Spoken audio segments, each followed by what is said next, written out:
10 টাকার নারিকেলের চিড়া কিনলে বেটারা 4-5টা দিবে। এই কয়টাকে আমার মন ভরে, তাই আজকে আমি বাসায় বানিয়ে পেলাম নারিকেলের চিড়া। Hope you doing well. আসসালামু আলাইকুম। আজকে আমি একটা নারকেল দিয়ে নারকেলের চিড়া বানাবো। হাফ কাপ পানি দিয়ে তারপর আমি 2 কাপ চিনি দিয়েছি, পরিমাণ মতো লবণ দিয়ে দিয়েছি। যেহেতু নারিকেলটা সেদ্ধ হওয়া লাগবে তাই আমি হালকা একটু পানি ইউজ করেছি। নারিকেলটা সেদ্ধ না হলে মচমচে হবে না। একটা নারিকেল আমি কুচি কুচি করে রেখেছি, সেই পানি চিনি মিশ্রণের সাথে আমি মিক্স করে দেব।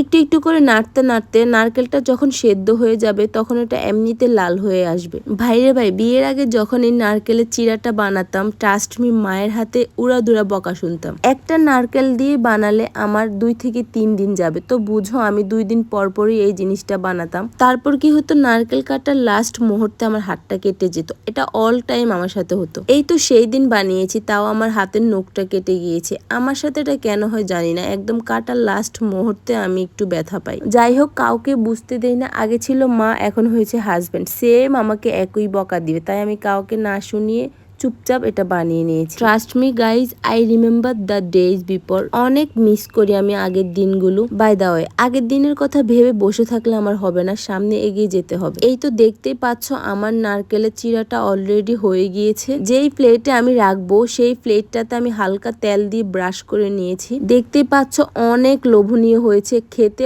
অনেক টেস্ট। তোমরা বাসায় বানিয়ে দেখতে পারো, এটা একদমই মিস করা যাবে না। একদম শর্টকাট এই জিনিসটা বানানো। আমার হাইস্ট 15 থেকে 20 মিনিট লেগেছে বানাতে। আর হ্যাঁ, এটা এখন আমার মেয়েও অনেক পছন্দ করে আমার সাথে। আমি বুঝলাম না, যেটা আমার পছন্দ সেটা আমার মেয়েরও অনেক পছন্দ। কেনই বা হবে না, আমার মেয়ে বলে কথা, তাই না? এইটা গরম গরম একটু উল্টে পাল্টে দিলে মনে হয় অনেক ভালো হয়, তাড়াতাড়ি একদম ঝুরঝুরা হয়ে যায়। কৌটাতে আমি সংরক্ষণ করে রেখেছি, ইনশাল্লাহ আমার অনেক দিন চলে যাবে। এইটা একদম বানানো মিস করবা না, খেতে অনেক মজা। সবাই ভালো থাকবে, সুস্থ থাকবে। আল্লাহ হাফেজ।